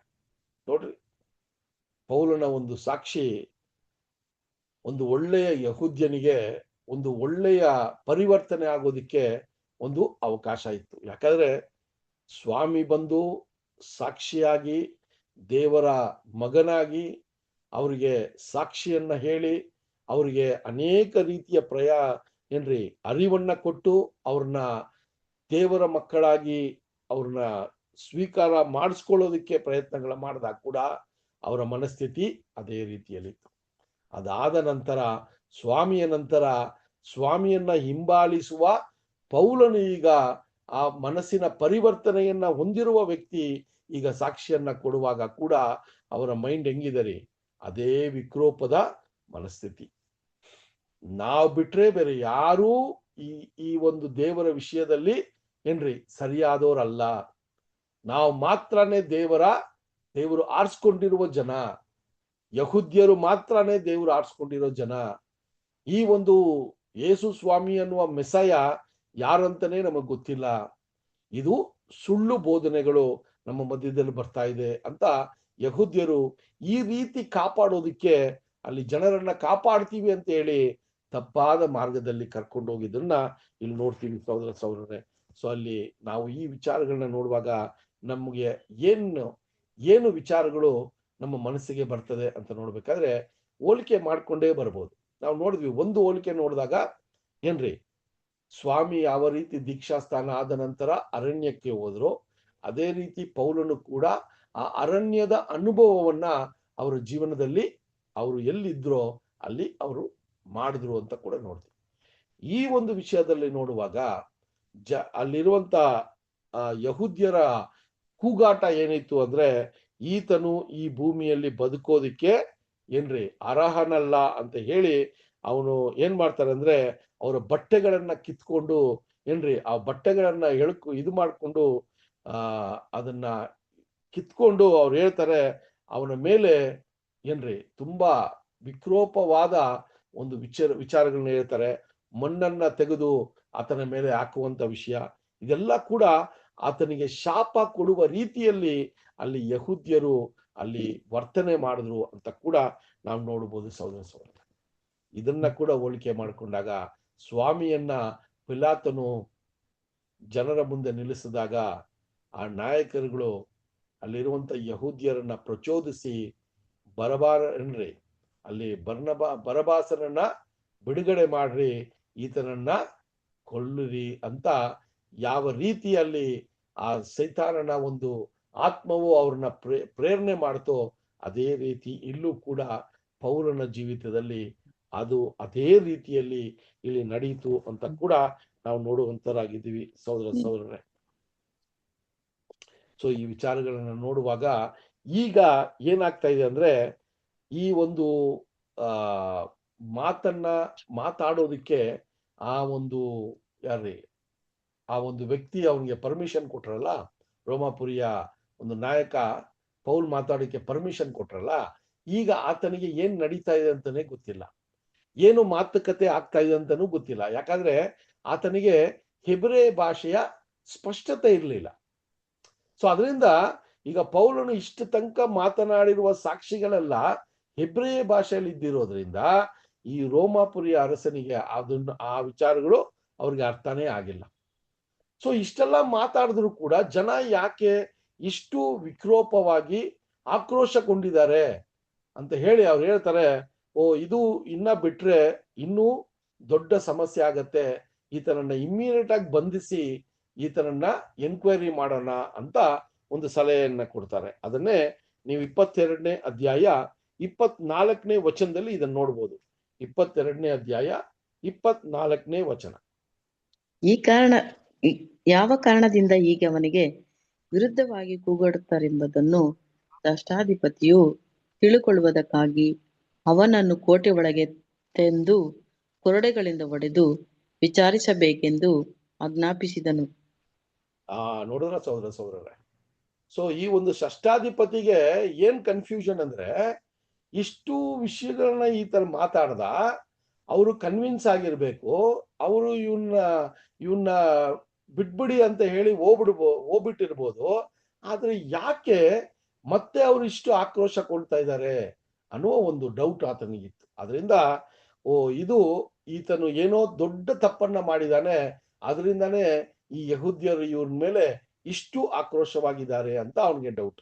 ಆದ್ರಿಂದ ಏನ್ ಮಾಡ್ತಾರೆ ಅಂದ್ರೆ, ಒಂದು ಅಪ್ಪಣೆಯನ್ನ ಕೊಡ್ತಾನೆ, ಒಂದು ಕಮಾಂಡ್ ನ ಕೊಡ್ತಾನೆ. ಏನಂದ್ರೆ, ಈತನನ್ನ ಬಂಧಿಸಿ ಒಡೆದು ಈತನು ಏನನ್ನ ಮುಚ್ಚುಮರೆಯಾಗಿ ಏನ್ ತಪ್ಪನ್ನ ಮಾಡಿದ್ದಾರೆ ಅಂತ ನಾವು ಕಂಡುಹಿಡಿಬೇಕು ಅಂತ ಹೇಳಿ ಅಲ್ಲಿ ಆಜ್ಞೆ ಮಾಡ್ತಾರೆ. ಅದನ್ನೇ ನಾವು ನೋಡ್ತೀವಿ ಸಹೋದರರೇ, 24ನೇ ವಚನದಲ್ಲಿ ಈ ವಿಚಾರವನ್ನ ಆ ಶತಾಧಿಪತಿ ಹೇಳೋದನ್ನ ನಾವು ನೋಡ್ತೀವಿ ಸಹೋದರ. ಸೊ ಇದನ್ನ ನೋಡುವಾಗ ನಾವ್ ಏನಂತ ನೋಡ್ತೀವಿ ಅಂತ ನೋಡ್ಬೇಕಾದ್ರೆ, ಆತನು ಏನೋ ತಪ್ಪು ಮಾಡಿದ್ದಾನೆ ಅನ್ನೋದೇ ಆ ಶತಾಧಿಪತಿಗೆ ಒಂದು ಡೌಟ್. ಅದರಿಂದ ಏನ್ ಮಾಡ್ತಾರೆ ಅಂತ ನೋಡ್ಬೇಕಾದ್ರೆ ಈಗ ಈ ಅಪ್ಪಣೆಯನ್ನ ಕೊಡ್ತಾರೆ. ಈ ಅಪ್ಪಣೆಯನ್ನ ಕೊಟ್ಟಾಗ ಈಗ ಪೌಲನನ್ನ ಬಂಧಿಸಿ ಆತನನ್ನ ಒಡೆಯೋದಕ್ಕೆ ಅಲ್ಲಿ ವಿಚಾರಗಳು ನಡೀತಾ ಇದೆ. ಆಗ ಪೌಲನು ಎಂತ ಒಂದು ವಿಷಯವನ್ನ ಅವರು ಜ್ಞಾನದಿಂದ ಅವರು ಯೂಸ್ ಮಾಡ್ತಾರೆ ಅಂತ ನೋಡ್ಬೇಕಾದ್ರೆ ಸಹೋದರರೇ, ಅಲ್ಲಿ ಹೇಳುವಾಗ ಅಲ್ಲಿ ಏನಂತ ಹೇಳ್ತಾರೆ ಅಂತ ನೋಡ್ಬೇಕಾದ್ರೆ ನೀವು 25, 26 ವಚನಗಳನ್ನ ಕೂಡ ಓದೋಣ. 22ನೇ ಅಧ್ಯಾಯ 25 ಮತ್ತೆ 26 ವಚನಗಳು. ಅವರು ಪೌಲನನ್ನು ಬೊಗ್ಗಿಸಿ ಬಾರುಗಳಿಂದ ಕಟ್ಟುವಾಗ ಅವನು ತನ್ನ ಹತ್ತಿರ ನಿಂತಿದ್ದ ಶತಾಧಿಪತಿಯನ್ನು, ರೋಮಪುರದ ಹಕ್ಕುದಾರನಾದ ಮನುಷ್ಯನನ್ನು ನ್ಯಾಯ ವಿಚಾರಣೆ ಮಾಡದೆ ಕೊರಡೆಗಳಿಂದ ಹೊಡೆಸುವುದು ನಿಮಗೆ ನ್ಯಾಯವೋ ಎಂದು ಕೇಳಿದನು.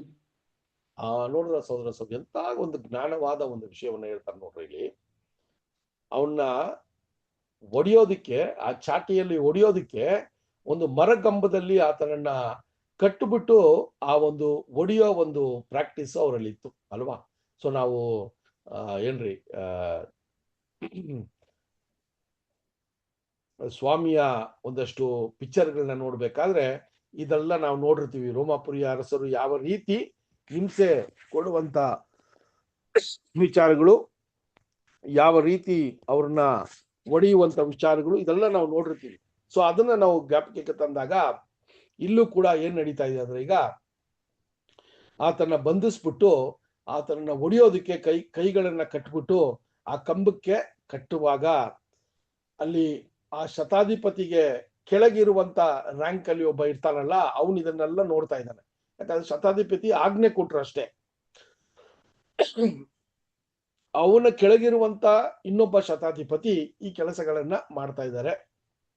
ಆವಾಗ ಪೌಲನು ಒಂದು ಪ್ರಶ್ನೆ ಹಾಕ್ತಾರೆ, ಈ ರೀತಿ ನ್ಯಾಯ ವಿಚಾರಣೆ ಇಲ್ಲದೆ ಒಬ್ಬ ರೋಮಾಪುರಿಯ ಒಬ್ಬ ಮನುಷ್ಯನನ್ನ ನೀವು ಬಂಧಿಸೋದಿಕ್ಕೆ ಅಥವಾ ಒಡೆಯೋದಿಕ್ಕೆ ಯಾವ ನ್ಯಾಯ ಅಂತ ಒಂದು ಮಾತನ್ನ ಅಲ್ಲಿ ಹೇಳೋದನ್ನ ನಾವು ನೋಡ್ತೀವಿ ಸಹೋದರರೇ. ಸೊ ಅದು ಹೇಳಿದ ತಕ್ಷಣನೇ ಆ ಮನುಷ್ಯನಿಗೆ ಸ್ವಲ್ಪ ಹೆದರಿಕೆ ಆಯ್ತು. ಅದನ್ನೇ 26 ಮತ್ತೆ 27 ವಚನಗಳನ್ನ ಓದೋಣ. ಅಪೊಸ್ತಲರ ಕಾರ್ಯಗಳು 22ನೇ ಅಧ್ಯಾಯ 26 ಮತ್ತೆ 27 ವಚನಗಳು. ಶತಾಧಿಪತಿಯು ಆ ಮಾತನ್ನು ಕೇಳಿ ಶಾಷ್ಟಾಧಿಪತಿಯ ಬಳಿಗೆ ಹೋಗಿ, ನೀನು ಏನು ಮಾಡಬೇಕೆಂದಿದ್ದಿ? ಈ ಮನುಷ್ಯನು ರೋಮಪುರದ ಹಕ್ಕುದಾರನು ಎಂದು ಹೇಳಲು ಶಾಷ್ಟಾಧಿಪತಿಯು ಪೌಲನ ಹತ್ತಿರಕ್ಕೆ ಬಂದು, ನೀನು ರೋಮಪುರದವರ ಹಕ್ಕುಳ್ಳವನೇನು? ನನಗೆ ಹೇಳು ಎಂದು ಅವನನ್ನು ಕೇಳಿದನು. ಅವನು ಹೌದು ಅಂದನು. ನೋಡ್ರಿ ಅದಕ್ಕೆ ಇಲ್ಲಿ ಷಷ್ಠಾಧಿಪತಿಯು ಶತಾಧಿಪತಿಯು ಇವ್ರಿಗೆ ವ್ಯತ್ಯಾಸ ನಮಗೆ ಗೊತ್ತಿದೆ ಈಗ ಅಲ್ವಾ. ಷಷ್ಠಾಧಿಪತಿ ಅಂದ್ರೆ ಆತನ ಕೆಳಗೆ ಅನೇಕ ಶತಾಧಿಪತಿಗಳು ಇರ್ತಾರೆ.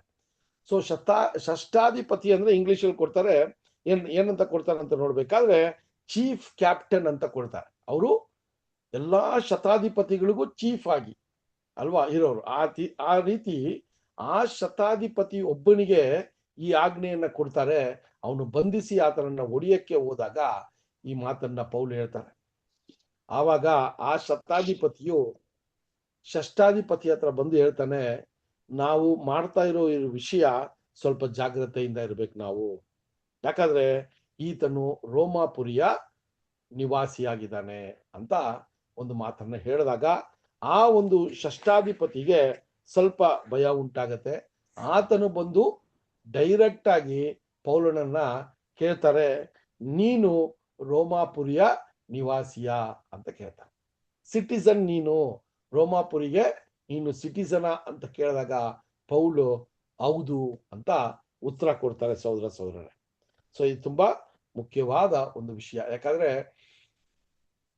ಯಹೂದ್ಯರು ಯೆರೂಸಲೇಮಲ್ಲಿ ಮತ್ತೆ ಸುತ್ತಮುತ್ತ ಪ್ರಾಂತ್ಯಗಳಲ್ಲಿ ಅವರು ಯಹೂದ್ಯರು ವಾಸವಾಗಿದ್ರು ಕೂಡ ಯಹೂದ್ಯರ ಒಂದು ಧಾರ್ಮಿಕ ವಿಚಾರಗಳಲ್ಲಿ ರೋಮಾಪುರಿಯ ಜನರು, ಅರಸರು ಜಾಸ್ತಿ ಏನ್ ಮಾಡ್ತಾ ಇರ್ಲಿಲ್ಲ, ತಲೆ ಕೆಡಿಸ್ಕೋತಾ ಇರ್ಲಿಲ್ಲ.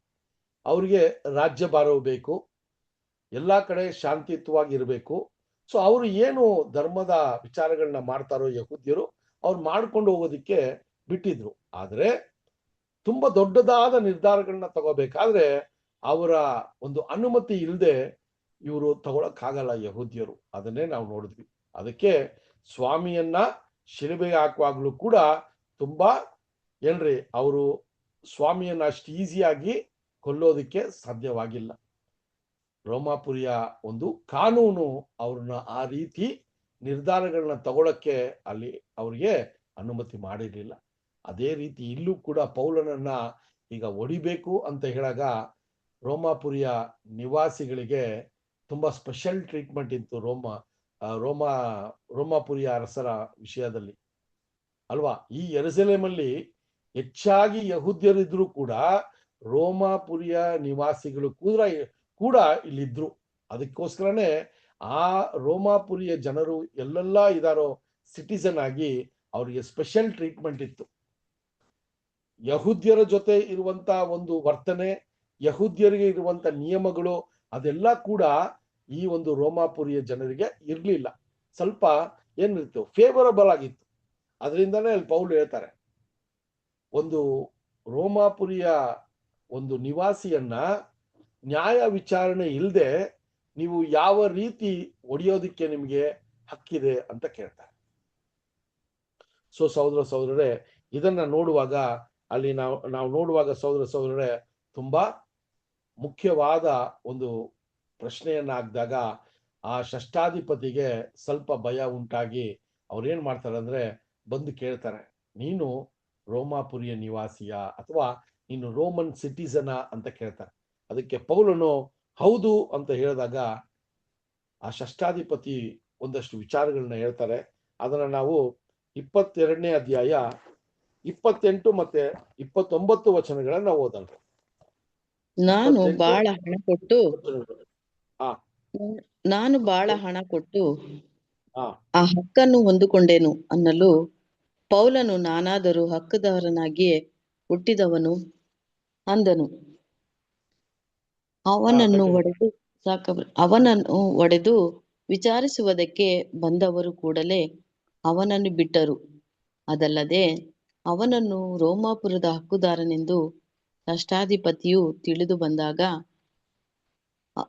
ತಾನು ಅವನನ್ನು ಇಲ್ಲಿ ನಾವೇನ್ ನೋಡ್ತೀವಿ ಅಂದ್ರೆ ಈಗ ಟೋಟಲ್ ಅಲ್ಲಿ ನಡೀತಾ ಇರೋ ವಿಚಾರಗಳು ಟೋಟಲ್ ಆಗಿ ಏನಾಯ್ತು, ಈಗ ಬೇರೆ ಒಂದು ರೂಪ ತಗೊಂತು ಅಲ್ವಾ. ಈಗ ಆಚೆ ಯಹೂದ್ಯರಿದ್ದಾರೆ, ಯಹೂದ್ಯರ ಗೊಂದಲ ನಡೀತಾ ಇದೆ. ಅಲ್ಲಿ ಯಹೂದ್ಯರು ಈ ತರನ ಸಾಯಿಸ್ಬೇಕು ಅಂತ ಅಲ್ಲಿ ನಿಷ್ಠತೆಯಿಂದ ಇದ್ದಾರೆ ಅಥವಾ ಪಟ್ಟಾಗಿ ನಿಂತಿದ್ದಾರೆ. ಆದ್ರೆ ಈ ಷಷ್ಠಾಧಿಪತಿ ಏನ್ ಮಾಡ್ತಾನಂದ್ರೆ ಪೌಲನನ್ನ ಏನ್ರಿ ಫಸ್ಟ್ ಆತನ ಸಾಯುವ ಒಂದು ವಿಚಾರವನ್ನ ತಡೆಗಟ್ತಾನೆ. ಅದಾದ ನಂತರ ಆತನಿಗೆ ಮಾತನಾಡೋದಕ್ಕೆ ಅವಕಾಶ ಕೊಡ್ತಾನೆ.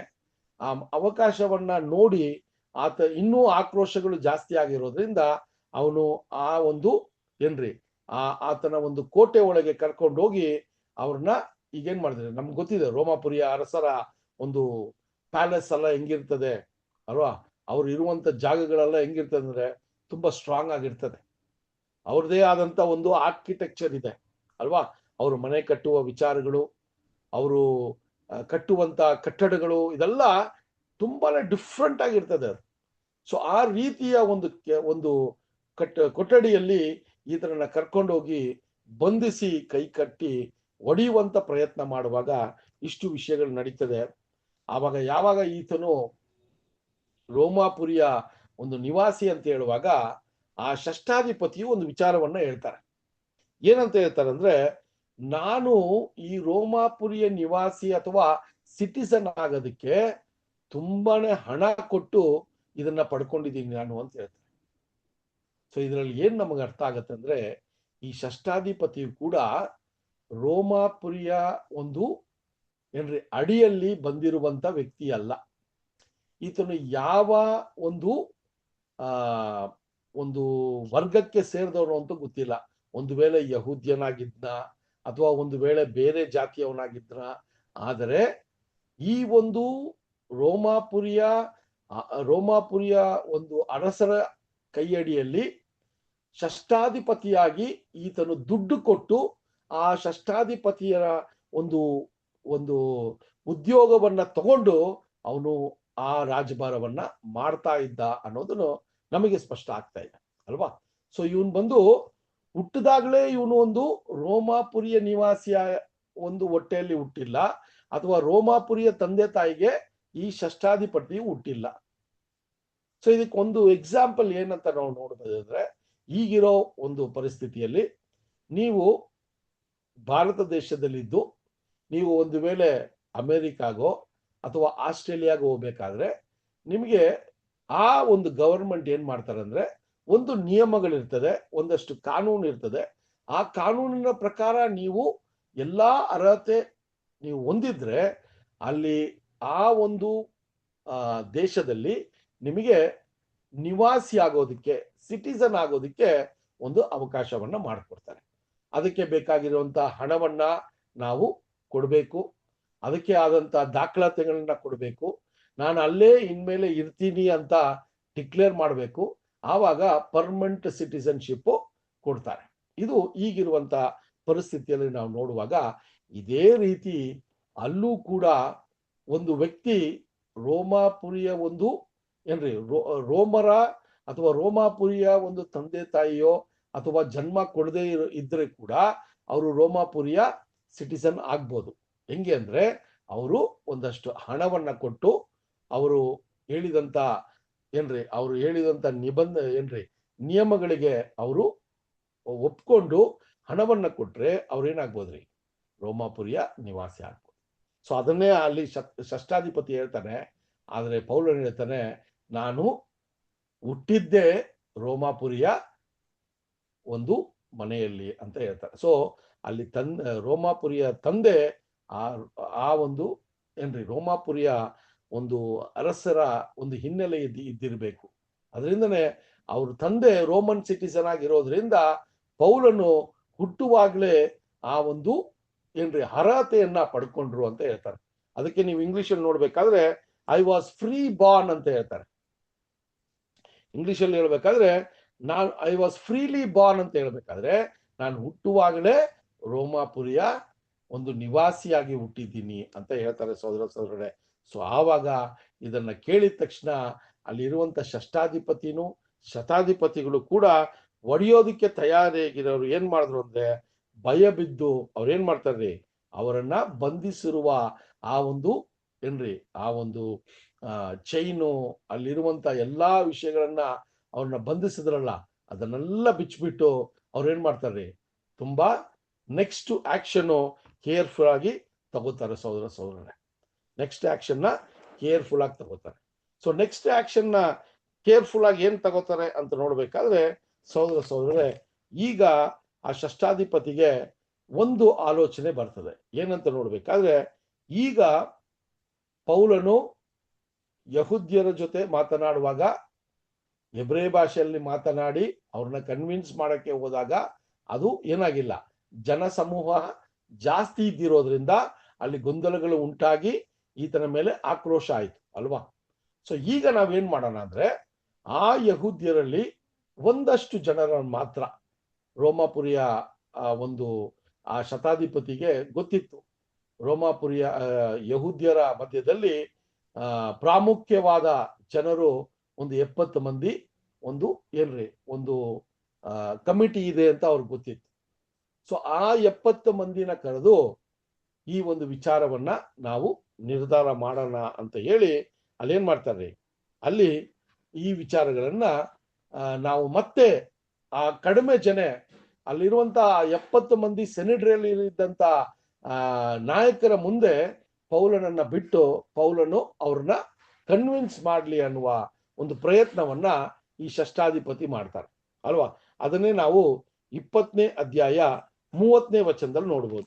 22ನೇ ಅಧ್ಯಾಯ 30ನೇ ವಚನ. 22ನೇ ಅಧ್ಯಾಯ 30ನೇ ವಚನ.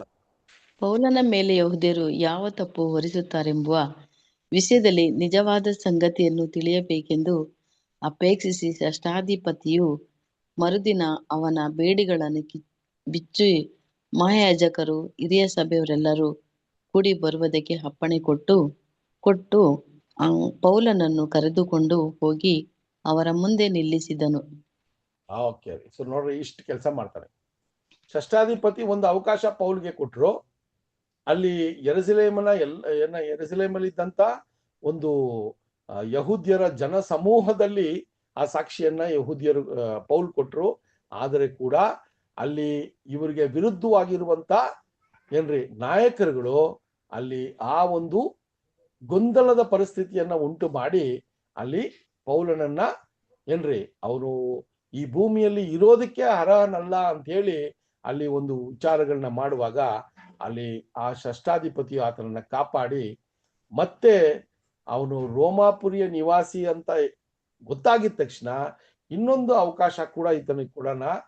ಆದ್ರೆ ಈಗ ಒಂದು ಮೀಟಿಂಗ್ ನ ಮಾಡಿಸಿ ಈ 70 ಮಂದಿ ನಾಯಕರಿದಾರಲ್ಲ ಇವರನ್ನ ಕೂರಿಸಿ ಪೌಲನು ಏನು ತಪ್ಪು ಮಾಡಿದಾನೆ ಅಂತ ನಾವು ಕ್ಲಿಯರ್ ಆಗಿ ಅಂಡರ್ಸ್ಟ್ಯಾಂಡ್ ಮಾಡ್ಕೊಳ್ಳೋಕೆ ಒಂದು ಅವಕಾಶವನ್ನ ಮಾಡ್ತಾರೆ. ಸೊ ಈಗ ಷಷ್ಠಾಧಿಪತಿ ಪೌಲನನ್ನ ನೋಡುವಂತ ದೃಷ್ಟಿನೇ ಬೇರೆ, ಅವನನ್ನ ನಡೆಸುವಂತ ವಿಧಾನನೇ ಬೇರೆ, ಅವನಿಗೆ ಕೊಡುವಂತ ಒಂದು ಪ್ರಾಮುಖ್ಯತೆನೇ ಬೇರೆ. ಯಾಕಂದ್ರೆ ಈಗ ರೋಮನ್ ಸಿಟಿಸನ್ ಅವರು, ಸುಮ್ಮನೆ ಅವ್ರನ್ನ ಇಷ್ಟು ಈಸಿಯಾಗಿ ತಗೊಳಕ್ ಆಗಲ್ಲ. ಸೊ ಅದರಿಂದ ಈಗ ಆತನಿಗೆ ಒಂದು ಸರಿಯಾದ ರೀತಿಯಲ್ಲಿ ಈ ವಿಚಾರಗಳನ್ನ ಸಾರ್ಟ್ ಔಟ್ ಮಾಡೋಣ ಅಂತ ಹೇಳಿ ಈಗ ಏನ್ ಮಾಡ್ತಾರೆ ಅಂದ್ರೆ ಆ ಬೇಡಿ ಬಂದಿಗಳೆಲ್ಲ ತೆಗೆದುಬಿಟ್ಟು ಈಗ ಮಾರನೇ ದಿನ ಏನ್ ಮಾಡ್ತಾರೆ ಅಂದ್ರೆ ಅಲ್ಲಿರುವಂತ ಪ್ರಧಾನ ಯಾಜಕರು ಮತ್ತೆ ಆ 70 ಜನರ ಒಂದು ಸಮೂಹದಲ್ಲಿ ಪೌಲನನ್ನ ಕರ್ಕೊಬಂದು ನಿಲ್ಲಿಸ್ತಾರೆ. ಸಹೋದರರೇ, ಎಂತ ಒಂದು ವಿಚಾರಗಳು ನೋಡಿ.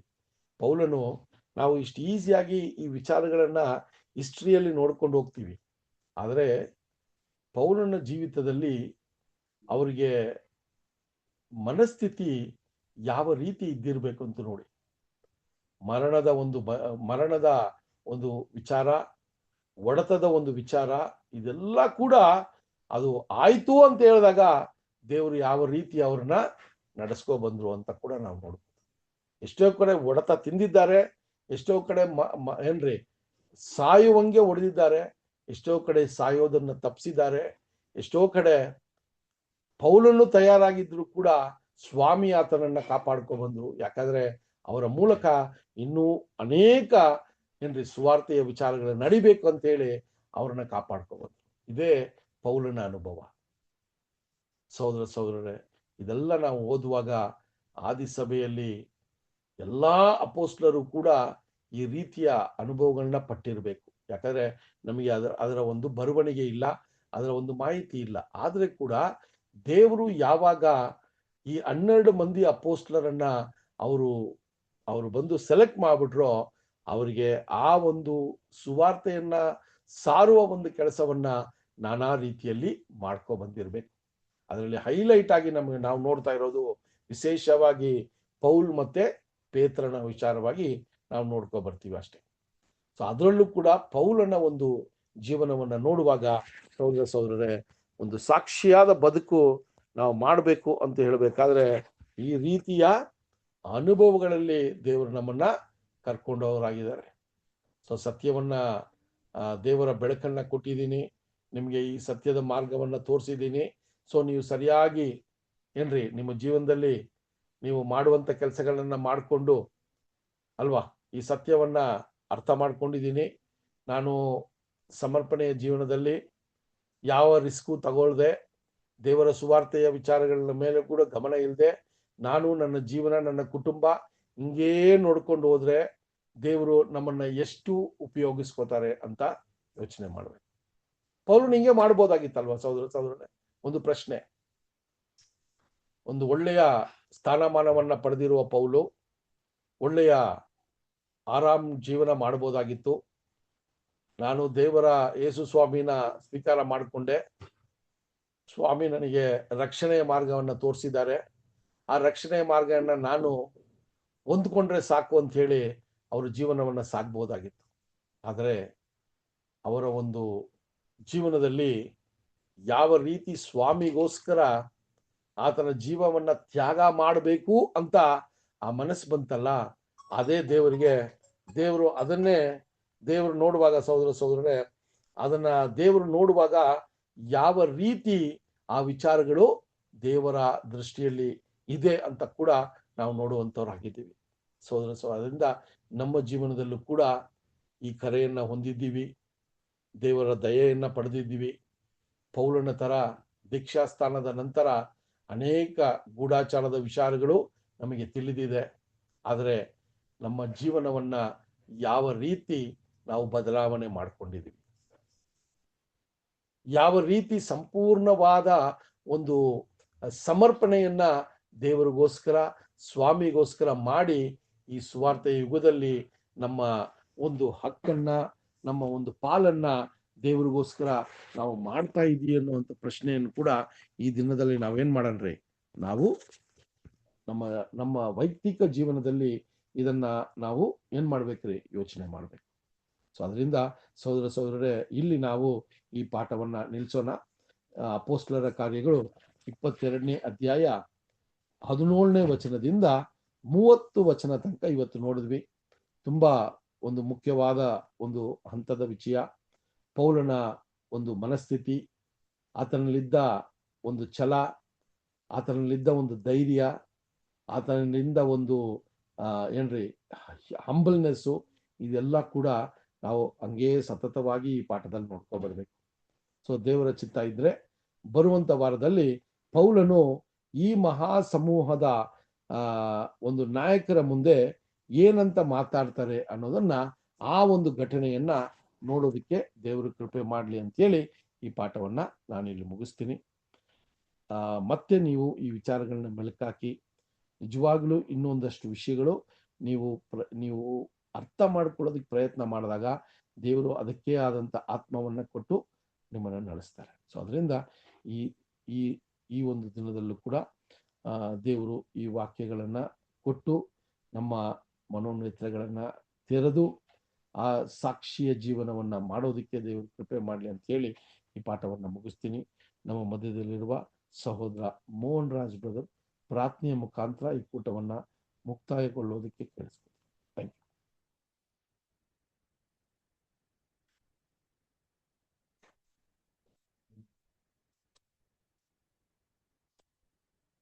ಬ್ರದರ್ ವಾಯ್ಸ್ ಇಲ್ಲ.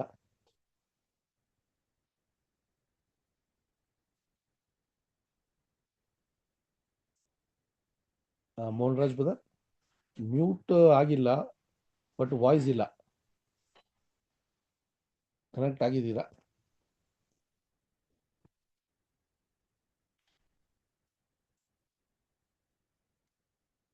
ಓಕೆ ಬ್ರದರ್, ಎಲ್ಲಪ್ಪ ಬ್ರದರ್ ಪ್ರಾರ್ಥನೆ ಮಾಡ್ತೀರಾ?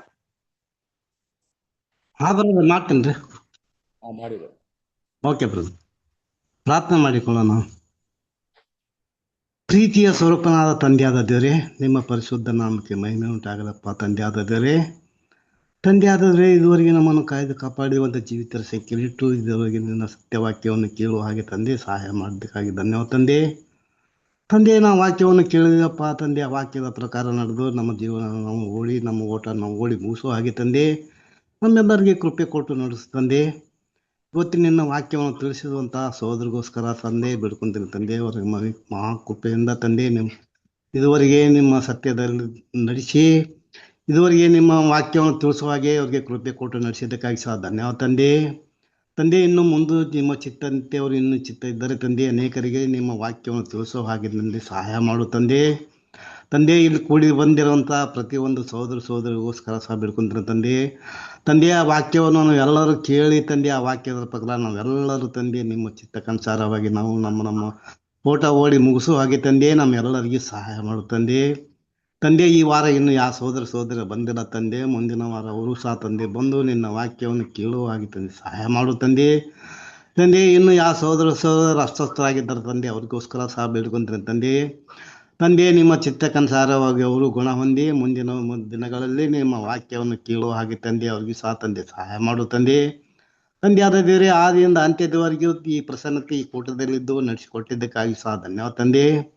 ಇದುವರೆಗೆ ನಾನು ಪ್ರಾರ್ಥನೆ ಕೇಳಿದಕ್ಕಾಗಿ ಸಹ ಧನ್ಯವಾದ ತಂದೆ. ಈ ಚಿಕ್ಕ ಪ್ರಾರ್ಥನಾ ನಮ್ಮೆಲ್ಲರ ರಕ್ಷಕನು, ನಮ್ಮೆಲ್ಲರ ಒಳಿಯನು, ನಮ್ಮೆಲ್ಲರ ವಿಮೋಚಕನು, ನಿಮ್ಮ ಪ್ರೀತಿ ಒಬ್ಬನೇ ಮಗನ ನಾಮದಲ್ಲಿ ಬೇಡ್ಕೊಂತೀನಿ ತಂದೆ. ಆಮೇನ್. Thank you brother. ಸಹೋದರರಿಗೆ Thank- ಧನ್ಯವಾದಗಳು. Good night. Good night. ನಮಸ್ತೆ ಆಲ್ ಬ್ರದರ್ಸ್ ಅಂಡ್ ನಮಸ್ತೆ ಸಿಸ್ಟರ್ಸ್. ಬ್ರದರ್. Good night. ನಮಸ್ತೆ. ಎಲ್ಲ ಎಲ್ಲ brothers ಬ್ರದರ್ಸ್ sisters ಸಿಸ್ಟರ್ಸ್ಗೆ ನಮಸ್ತೆ. ನಮಸ್ತೆ. ಎಲ್ಲ ಬ್ರದರ್ಸ್ಗೆ ನಮಸ್ತೆ. ನಮಸ್ತೆ ಎಲ್ಲರಿಗೆ ನಮಸ್ತೆ.